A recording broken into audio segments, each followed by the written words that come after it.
একেবোৰ পাচলি একেধৰণে ৰান্ধি ৰান্ধি আৰু কিমান খাই থাকিম, সেইকাৰণে ভাবিলোঁ আজি অকণমান বেলেগ ধৰণে ৰান্ধি খাওঁ। আৰু এটুকুৰা আছিলে পানীলাও ইমানখিনি আছিলে যে আঞ্জা বনালে আমাৰ সকলোৰে কাৰণে কম হ'ব, আৰু সেইকাৰণে মই ভাবিলোঁ আজি এই পানীলাওখিনিৰে এখন বেলেগ ধৰণৰ ব্যঞ্জনকে ৰান্ধো। আৰু তাৰ বাবে মই প্ৰথমতে পানীলাও টুকুৰা ৰুকুনিৰে ৰুকি ল'লোঁ। মিক্সি জাৰতো দিব পাৰি, কিন্তু মই ৰুকুনিৰে ৰুকি ল'লে বেছি ভাল হয় বুলি ভাবি মই ৰুকিয়ে ল'লোঁ। আৰু এইবাৰ কাপোৰ এখনত গোটেইখিনি পানীলাও দি দিলোঁ, আৰু জানেইতো পানীলাওত কিমান বেছি পৰিমাণৰ পানী থাকে, আৰু সেইবাবে কাপোৰখনত ভালদৰে চেকি একদম পানীখিনি উলিয়াই ল'লোঁ। আৰু এই পানীখিনিও মই ছাইড কৰি থৈ দিলোঁ কাৰীখন বনালে তাত দিম বুলি। আৰু এয়া মোৰ হৈ গ'ল, পানীলাওখিনিৰ পৰা একেবাৰে পানী আঁতৰ হৈ গ'ল। আৰু এইবাৰ ইয়াত মই 2 চামুচ বেচন দিলোঁ। যদি বেছি লেপলেপীয়া হোৱা যেন পাওঁ তেতিয়াহ'লে আকৌ মই বেচন এড কৰি দিম। ইয়াত বৰ্তমান 2 চামুচে দিলোঁ। আৰু এইবাৰ দিলোঁ পিঁয়াজ, আৰু সৰু সৰুকৈ কাটি থোৱা জলকীয়াও অকণমান দি দিলোঁ, নিমখ দিলোঁ, লগতে হালধি দিলোঁ, আৰু অকণমান ৰংটো ভাল আহিবৰ কাৰণে মই ইয়াত ৰেড চিলি পাউডাৰ অকণমান দি দিলোঁ। আৰু এইবাৰ গোটেইখিনি একেলগে হাতেৰে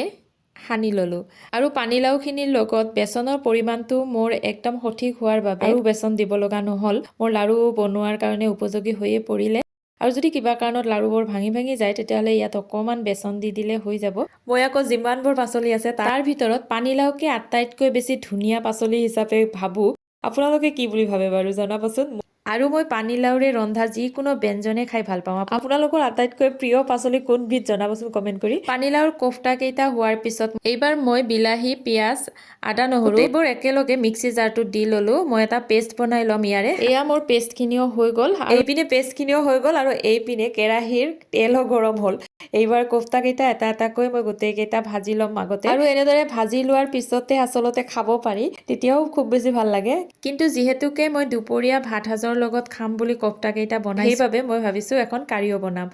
এনেদৰে পানীলাওৰ কোফটা কাৰীখন খাই কিন্তু খুব বেছি ভাল লাগে। মই জানো আপোনালোকেও হয়তো এনেদৰে কোফটা কাৰীখন ৰান্ধি খাইছে, কিন্তু তথাপিও সকলোৰে ৰন্ধন প্ৰণালীবোৰ অকণমান বেলেগ বেলেগ হয়। গতিকে মইনো কেনেকৈ ৰান্ধিলোঁ তাকে দেখুৱাবৰ কাৰণে সৰুকৈ এই ভিডিঅ'টো বনালোঁ আৰু আপোনালোকৰ মাজলৈ আগবঢ়ালোঁ। আৰু এইবাৰ কাৰীখন বনাবৰ কাৰণে মই প্ৰথমতে শুকান জলকীয়া, ডালচেনি, ইলাচি, তেজপাত গোটেইবোৰ তেলত ভাজি ল'লোঁ, আৰু তাৰপিছত পেষ্টখিনিও ইয়াত দি দিলোঁ। আৰু লগতে হালধি, নিমখটো আছেই দিব লগা, লগতে আকৌ মই জিৰা গুড়ি দিলোঁ অকণমান, ধনিয়া গুড়ি অকণমান দিলোঁ। এইবাৰ মই গোটেইখিনি ভাজিম, মানে একদম তেলটো ওপৰলৈকে উঠালৈকে মই ভাজি থাকিম। আৰু এয়া মোৰ হৈয়ে গ'ল। এইবাৰ পৰিমাণ অনুযায়ী মই পানী দিলোঁ, আৰু পানী যদি কমকৈ দিওঁ কোফটাকেইটা দিয়াৰ পিছত একেবাৰে পানী নোহোৱা হৈ যায়, আৰু সেইকাৰণে অকণমান বেছিকৈ পানী দিলোঁ। আৰু দেখিছেনে আপোনালোকৰ লগত কথা কওঁতে মই পানীলাওৰ পানীখিনি পাহৰিয়ে গ'লোঁ। সেইখিনি দিলেও হ'লহেঁতেন, মই আকৌ বেলেগ পানীয়ে দি দিলোঁ। আৰু এয়া মোৰ কাৰীখন হৈয়ে গ'ল। এইবাৰ ইয়াত মই কোফটাকেইটাও দি দিম, আৰু কোফটাকেইটা দিয়াৰ পিছত বেছি সময় মই জুইৰ ওপৰত নাৰাখোঁ। অকণমান সময় ৰখাৰ পিছতে এইখন একেবাৰে খোৱাৰ কাৰণে উপযোগী হৈয়ে পৰিব। আজিৰ এই ব্যঞ্জনখন ৰান্ধি থকাৰ সময়ত পাকঘৰটো একদম আমোলমোলাই আছে জানেনে। একদম ৰেষ্টুৰেণ্ট লাগিছে মোৰ এই সৰু পাকঘৰটোৱে। গতিকে আজিৰ কাৰণে ইমানেই। মোৰ ৰন্ধন প্ৰণালীটো আপোনালোকৰ কেনেকুৱা লাগিল জনাব। আজিলৈ আহিলোঁ, বাই বাই।